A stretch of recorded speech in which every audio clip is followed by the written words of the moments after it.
There's a saying in Russian, "Мужчина без риска, мужчина сосиска," which means a man without risk is a sausage.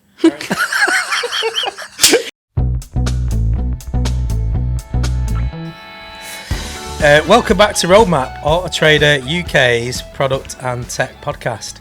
So I was hoping that the sun would be shining, but it's miserable, really miserable. But hopefully I've got three people on the couch going to cheer me up with a cracking topic we've got today.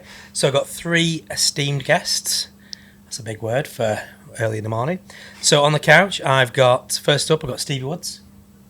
Hey, Stevie. Hello. So Stevie, you're a developer at Auto Trader? I am. Cool. Then I've got Alys Davis. Alys, you're a senior data analyst at AT? I am. Brilliant. At least I got the job titles right. And even though I spelt your name horribly wrong yesterday, Dmitry, we got Dmitry Lako, senior data and AI engineer at Accenture Next Gen Engineering. That is correct. That's a mouthful to get right. That is proper mouthful. I'm going to have to like a cup of tea after that. Anyway, I hope you're all good. And obviously today's topic is titled Queer in Tech. So one thing I wanted to get done and dusted straight away, because obviously wanted to talk about actually the term queer, as I know it sometimes can generate a reaction. So rather than it being something we don't cover, I wanted just to jump straight in and just have a chat about that first before we move on, because I know that is something that, especially back when I was a lad back in the 90s, it was definitely a bit of a slur. So just wanted your take on that. You three. Yeah, I think it's definitely an interesting word. As you said, in the past it was used as a slur, but I think it's very much been reclaimed by the LGBT plus community these days. Like, I wouldn't hesitate to call myself queer. I think it's a lot more acceptable these days, and I think through personal experience, like talking to various people, they actually find it's an easier term to use these days because obviously gender and sexuality is fluid. It can and does change. So say you're within like the LGBT plus alphabet, but not quite sure where, which is perfectly fine. It's like an umbrella term which covers everything, so it can actually be easy to use. But I do think, obviously, everyone's going to have their own view on the words, but I think we do have it quite lucky these days, because obviously the terms gay, bi, lesbian, trans haven't always existed. So yeah, I think everyone's going to have their own view, and we should just have a conversation about it, really. I feel like it could still be used as a slur, though. It has two sides to it. It depends on the context. Like, queer in tech, we own it, we run with it, But if it's used in the wrong context, it's a slur. Yeah. Yeah. It can be a slur, but it can also be incredibly joyous.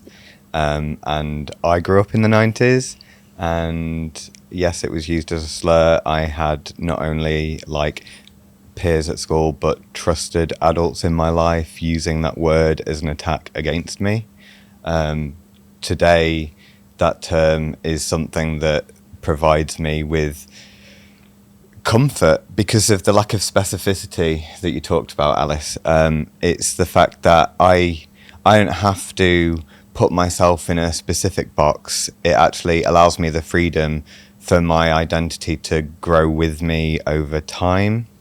And all I think that people really need to know about me is that whatever society's expectations are in terms of sexuality and gender, I'm just not that.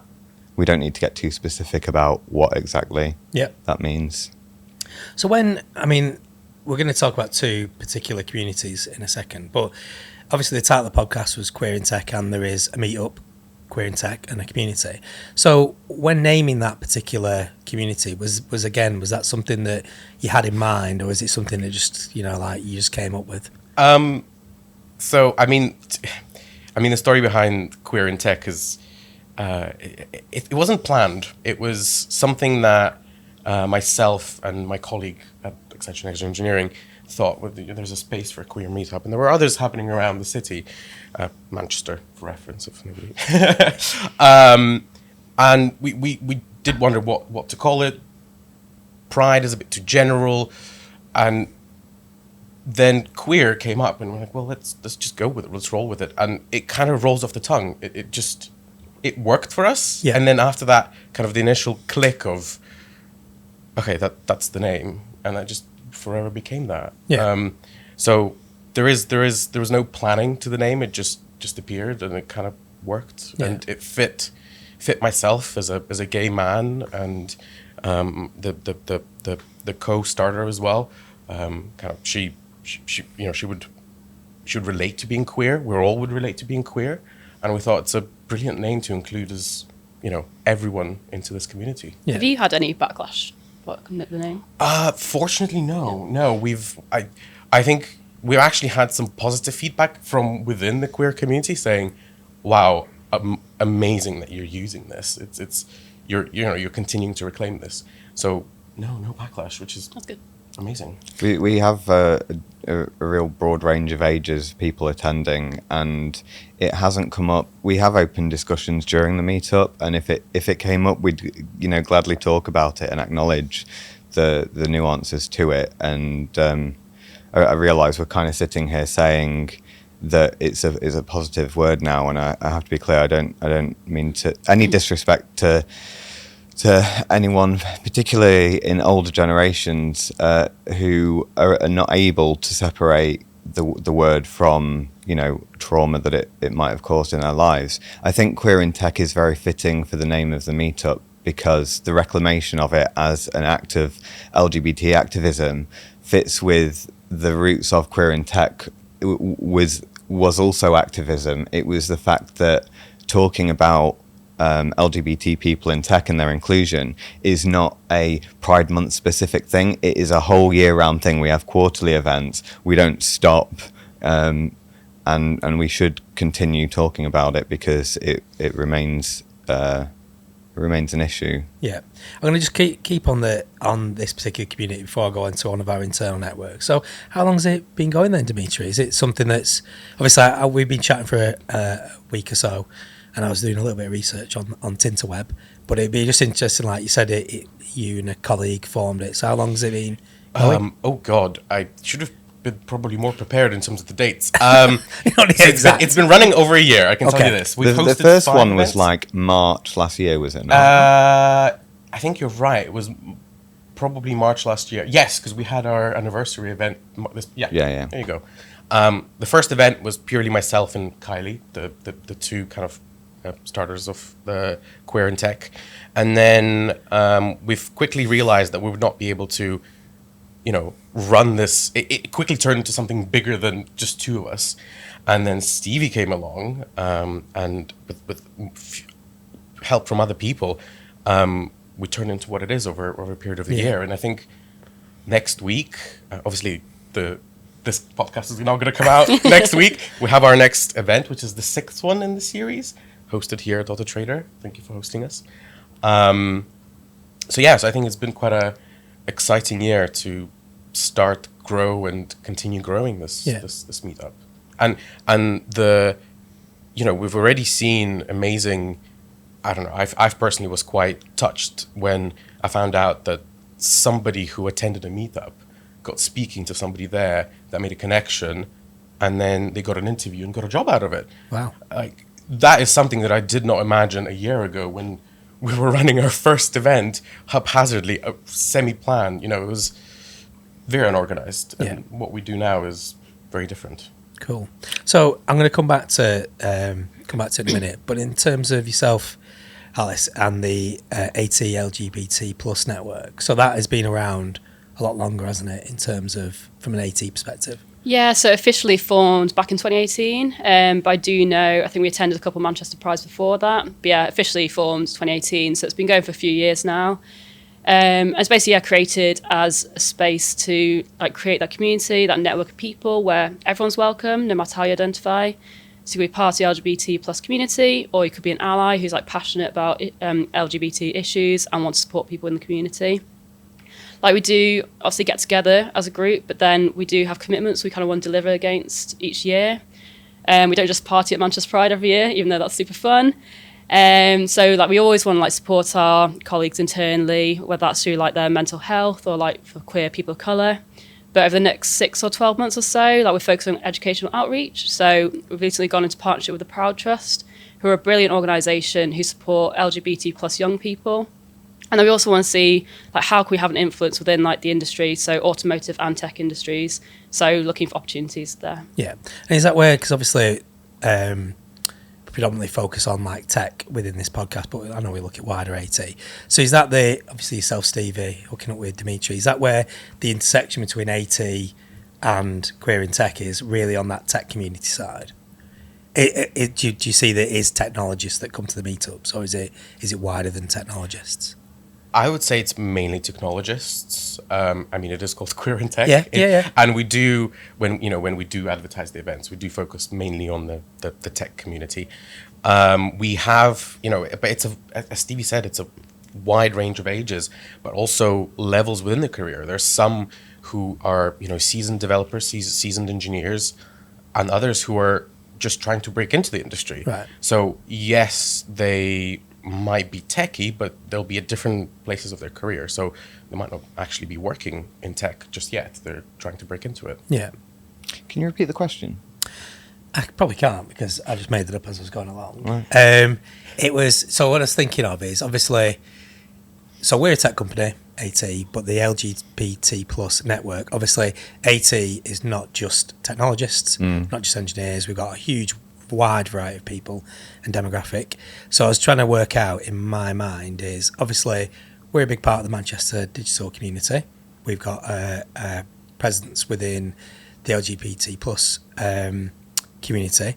So where did then the need, or how did Queer in Tech join up? Because obviously we were hosting the meetup, but it's trying to make that connection between the two. Because obviously if in that particular community you've then got, I'm not going to call us a powerhouse, but big employers in the local Manchester region, like that are actively part of the community, that is only going to help bring things together and share insight, share like how do we help people through the career, what's stopping particular demographic people potentially even getting into tech. So it's more trying to work out is there an intersection there, or is it two very distinct communities and it's just a spattering of a few people by coincidence, or is it more feeling like it's more purposeful? Now you asked me to repeat the question. I've gone really deep on it. I see them as distinct, but Autotrader does, Autotrader supports a lot of charities and like initiatives, organisations like this. The way it actually happened was that I was directly approached during an event that I was involved in putting on at Autotrader through my involvement with the LGBT network. That was an effort to get companies in Manchester who have some sort of LGBT networks to come together and discuss what it is we're trying to do within our organisation, share ideas. And it was Dmitry's colleague Kylie who came along to that, told me about Queer in Tech, and I'm like, great, sounds amazing. That's how Autotrader came to be involved, and Autotrader has continued to, in one way or another, support Queer in Tech since it started. I obviously wasn't there, but I remember you turning up to the very first event, and we went to the North Tap Room. Not to advertise it, but quick craft beer. There is other beer places. but I remember the after party after that very first event, because we sat there with it was myself, Kylie, you, Stevie, and a few other people from Autotrader, and we were like, oh my god, there's so much potential in this. Yes, being queer and being a techie are two separate things, as you said, but there's so many queer people in tech, so I feel like it's a natural fit for such a community as well. And I've been to, I think I've just been to one, haven't I? That's embarrassing, sorry. You've spoken at one. Yeah, I spoke at one. Yeah. But like the topics you can talk about, so I spoke about intersectionality representation, but I know you spoke about something more technical, didn't you? Yeah, so like a huge range of topics as well. Yeah. So, yeah. It's Queer in Tech allows people to come along and share their experiences, but also the things that they work on if they want to. It can be that platform for people who might be struggling to actually get that platform within their workplace, or want to communicate that externally. Your talk at Queer in Tech, what was it called? Seeing you and being you, the importance of allyship and representation. I mean, this is where, like, you know, like, my head goes like a few places, but the bit like I was trying to think is like, is this where, say, like you say, you wanted I think you used the word nerd out when we were chatting the other day. So I've got an internal network, like whatever company you work in, and it's more about like the community within the workplace, which is not necessarily nerding out. But then this is like a side or another community you go to where you can go really deep on the tech side of things and nerd out, but also share lived experiences and career stories and help people on their path. So it's like, it's serving a slightly different purpose, isn't it? It is. We do try to keep the tech talks, you know, light and airy, because we have, I think, and that was a learning experience. Did you go really deep? Yes, there was a talk somebody did at one of our events, and I was sat there. I was like, oh my god, this is not going to land. Nobody's going to get it. But then it did with people who were interested in that topic. It was a very minor sliver of that. Like, a few people got it, but most didn't. So we do technical talks, but we always, I don't want to say vet them, but we kind of a little bit of curation. Try to make them accessible to those who are really just trying to start out in their give tech a bit journey. Of guidance of, you know, making it accessible. Yeah. But I think what is common between our LGBT network, and I think what all LGBT networks are doing in organisations, and the Meetup Queer in Tech, is coming back to the title of Alice's talk, the seeing you and being you. It's about being able to see that you are welcome in this space. So within our company, which yes is a tech company, you know, at Queer in Tech, in the tech community, and to know that you can come along and not be in those spaces judged for who you are. I get so much joy when I'm at Queer in Tech, surrounded by all of these people who can just be completely themselves in a way that they probably can't in the workplace. No. Yeah, I think like both internal and external like communities are so important for that, because they provide that safe space like you just mentioned. But I think for people who are like new to the community, it provides an opportunity to meet people as well who are like-minded, and you just learn so much. And what we'll learn is that everyone's journey is so unique. So we actually had our network social last week, and within 5 minutes we're talking about our coming out stories. That's just what happens on our social, apparently. And you'll find everyone's coming out story is different, whether that's based on your age, upbringing, or whatever factor. And you ultimately you just learn so much through other people, and you learn more about yourself at the same time. Yeah. No, I'm interested in, I think one of the points you raised earlier, Dmitry, is like someone came to the meetup, and then through that they got to speak to someone, next minute they got a job interview, and then they're in the industry.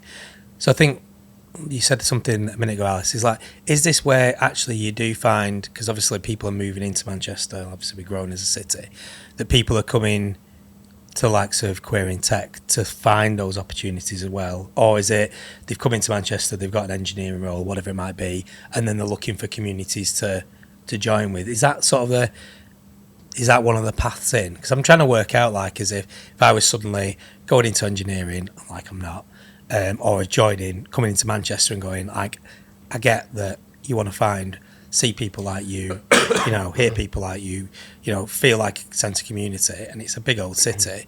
Is those the places you look? Because you're not necessarily going to find them always straight away in an organisation you're working in.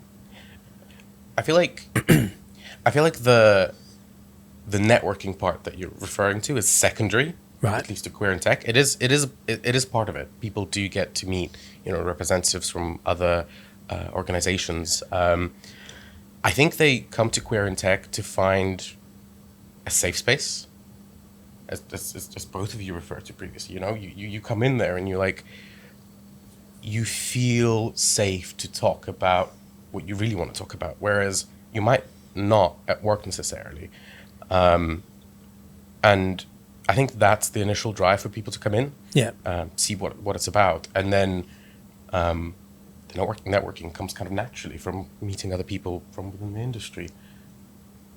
Yeah, because when I googled, I think it was yesterday, I was looking at a few sites, and then somewhere in Montreal popped up and different like similar types of communities, and I was reading through like what their mission statements were, and it seemed to be there's lots of similarities around like whether it be creating a sense of community or being able to talk about particular issues that within tech that community facing, or mentorship, or career support, etc. So I know, again, well-established network.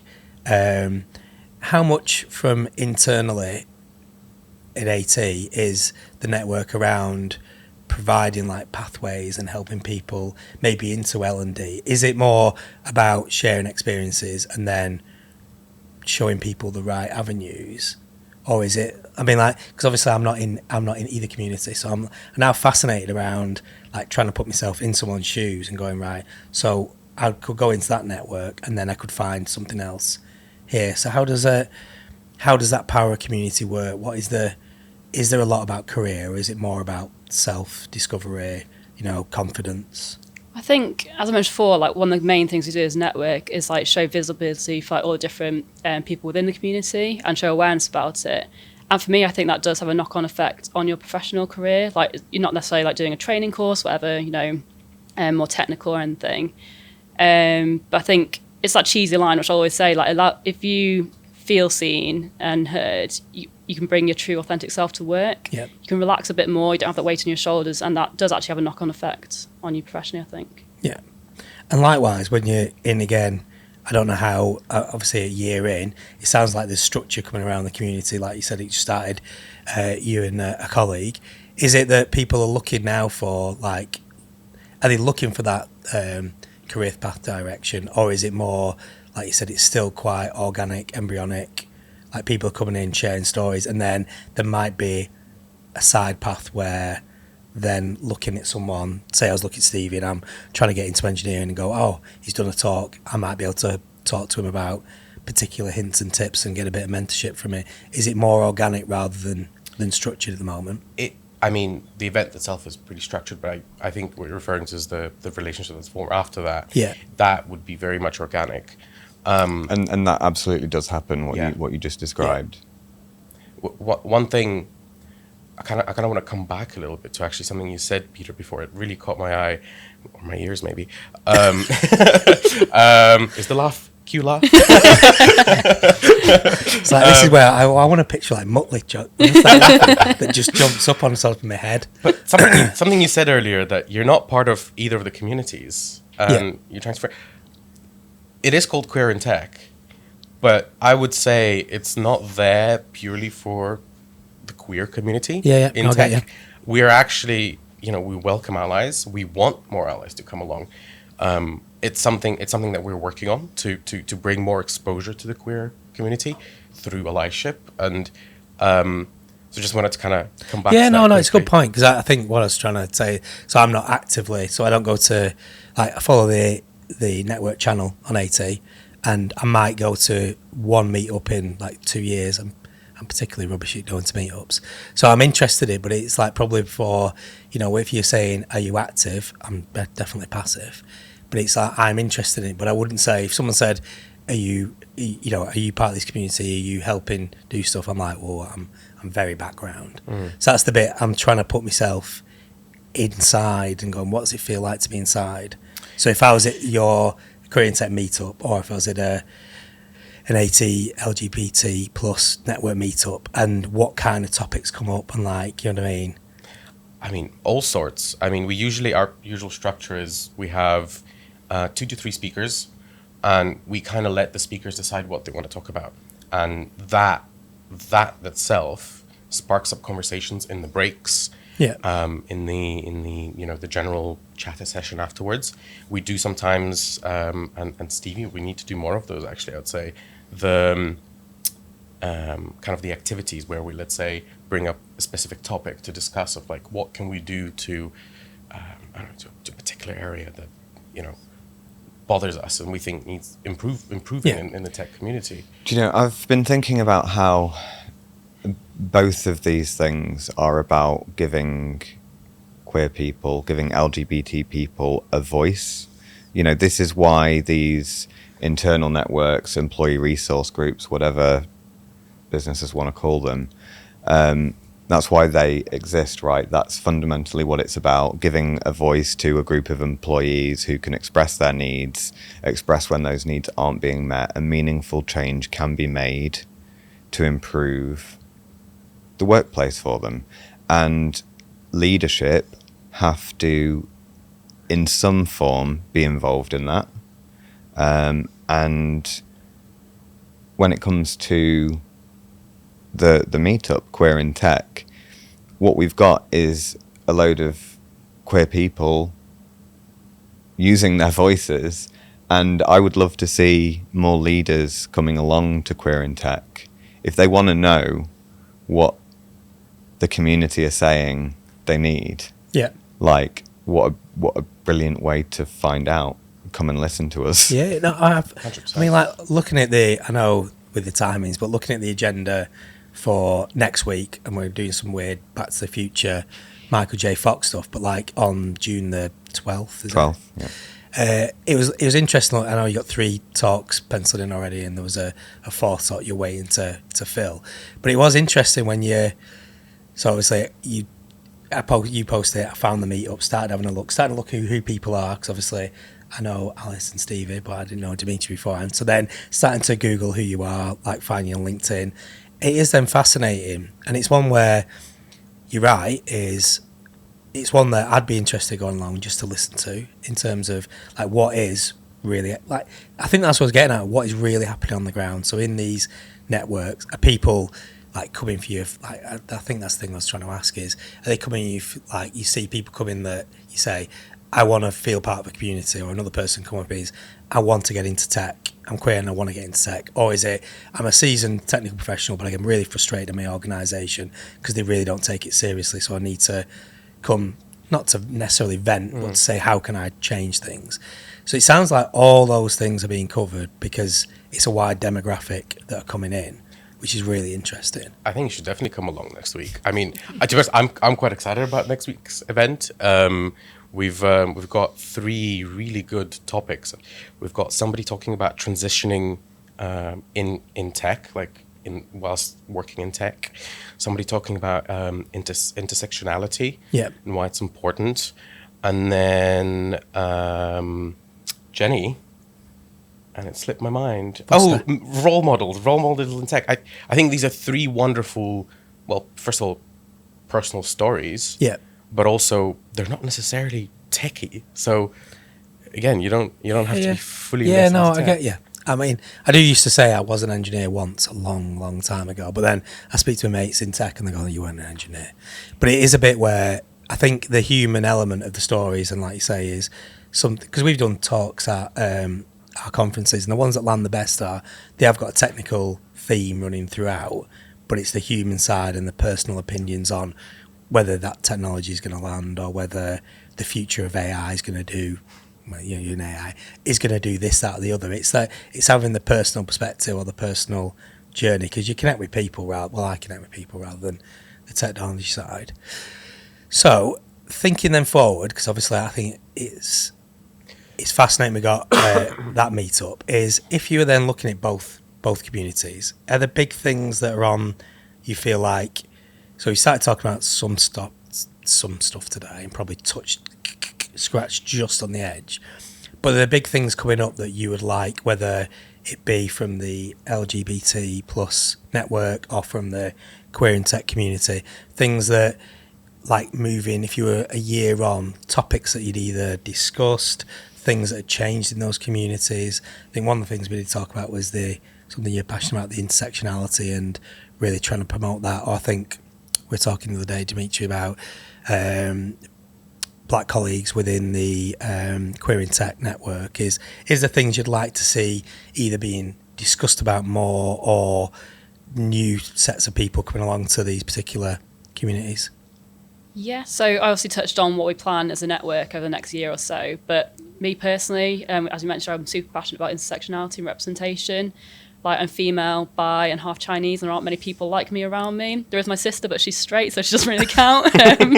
So yeah, it's just, I think in the future I would love to focus on that, but I think as a network we get together and we kind of decide what we want to work on. So I'm not going to be telling people what to do. I'll be like, yeah, it's a group conversation and things. Yeah. I mean, to be honest, I think the one thing that we've tried, and Stevie, we've spoken about this at lengths on our committee meetings, is how do we bring more Black, Asian, and minority communities into this?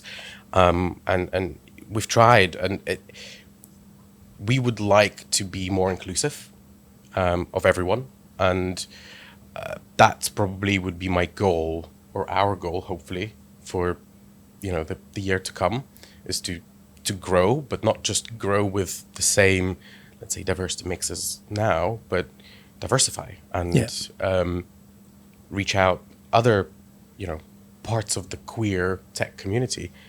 Again, coming back to intersectionality, it's a big part of big part of the queer community as well. You need to support one another. You need to be there for one another. Otherwise, what it's all for. And how big, like a typical meetup, how many people turn up? How many are you expecting next week? How many are we expecting next week, Steve? 70 signed up. We've gone over 70 sign-ups. Yeah, that's pretty big. But like the standard thing is you get like 2/3 attendance. 50 or so people. Still like a decent number. Yeah. No, are you doing it in the auditorium, are you? Or is it just auditorium. It's good space as well up there. It is, and even accounting for the usual 2/3 rule, just like looking back where we started, where we had 20 people attend, and I think now we are consistently getting 30 and above 40 people attending it, and seeing the same faces again and again, and Yes. I just love seeing them walk in and saying their name, like, oh, good to see you again. Cool. It's really clear that people have sort of found, I want to say the word found home, found the community and see value in returning to it. How do you see getting new people coming to it though? Because you're saying it's the same people, which is great, but how can you expand it to more people, do you think? Well, we get new people at every event, word of and mouth and stuff, I'm excited to see the returners, but I'm equally excited to welcome in the new people, and I like to do the setting their expectations when they walk in the door. So this is what we do. Get yourself some food. I'll talk to you later. Cool. Also, like our previous event, the anniversary event in March, it was the first fully independent event. So we weren't sponsored by any private organization. We were sponsored by a tech workers union, and so we hosted it in this rundown mill. I'm saying rundown. It's a brilliant mill, but but it's a wonderful space. But like we realized when we first went into it, we needed to tidy it up, and we're like, oh my god, we're not going to be able to do this just by ourselves. So we put out a call out to the community, and we had 5-6 people turn up. Maybe I'm over exaggerating it a little bit, but there were a few people who turned up to actually help clean up the space, prepare it for the meetup, and I just stood there. I was like, wow, this is not just the community that comes for this meetup for the evening, but also is willing to come and help set it up and almost like help run it in a sense. That sounds good. It was quite out of the way as well, and I was very nervous about that, nervous about the space, and in the end, it was amazing. It was, and to not actually be in a corporate space worked really well. So I'm interested to see how it feels. We are at Auto Trade. We are coming back to that Islington Mill. It's a wonderful venue. I believe it's a club space in the night. But it worked perfectly. Like we used the club lighting to like make it more welcoming and like atmospheric. So we're definitely coming back there at some point. Cool. And how big? I'm going to be wrapping up in a minute. But how big is the active membership in the AT network? I'd say it's actually fairly small. Like we do want to get more people being active in the network. So I think in the Slack channels, about 300 people or so. Are you talking about engagement from people who aren't part of the facilitator group? Yeah. Like coming along to events, coming on to socials. There was about 20 people on the social last week, which is a good turnout. But yeah, I think a lot of people like join the channel, they're interested in hearing what's going on and stuff, but again, how can we increase engagement and attendance? That's something we can work on. But the channel membership is it's like quite 300 big, people isn't or it? so. Yeah. What? Yeah. Nice. Yeah. Yeah, we've got the same challenge around social mobility. I mean, it's like, 'cause that's the stuff I get quite deep on. But no. But then when we're talking about like, sorry, That's all right. talking about like a number of people, you know, it's like quality over quantity no, type definitely. thing. True. Yeah, And you do thinking, so I feel like I need to talk about these. Yeah. Like these ally lanyards that we made happen, what? 2 years ago? Yeah, 2 years ago. It's something that Alys and I have both been heavily involved in, as well as other people. And the whole point of them is about showing allyship. And we got to a point where a fifth of employees at Auto Trader are wearing them. They're not about identifying yourself as LGBT. It's about being someone who, you know, supports LGBT people. And so, you know, that's a lot of people, because at the time, I think a fifth of employees, that's like 200. That's a lot of people wearing them. But then we also like invited our allies to come to an allyship event. Yeah. And I think they were largely allies in the sense of not being LGBT themselves. And it wasn't a massive group of people. A I lot think of people in that room, though, yeah. it was like 30 to 40, I think. But we just had such a wonderful conversation together.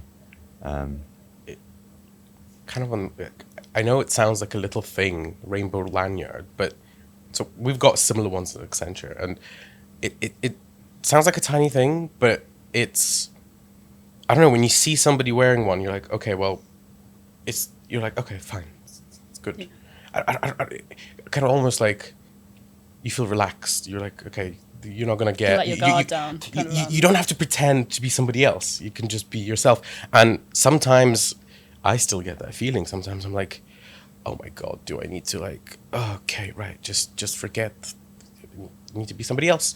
But whenever I see rainbow lanyard, it's just like. And it boggles my mind that people are struggling to make these a thing in their workplaces. Yeah. Like, I think it, but I think it is that bit is I don't think everyone makes that connection with how you just described it then, that suddenly seeing something that goes, actually, whew, all right, in this environment I can be me, whereas in this other environment, like, I feel uncomfortable, so therefore I'm going to go in with a toned down or whatever it might be version of yourself to then go, how far can I be me? And like layer it out slowly. And I totally get that, but from a very, very different perspective. Unfortunately, we are going out of time. This is one of the ones where we could just keep going and going.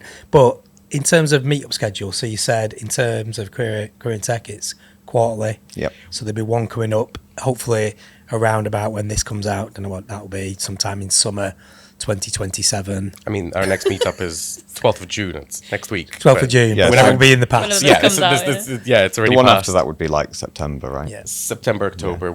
As Stevie mentioned, we roughly try to aim for quarterly meetups.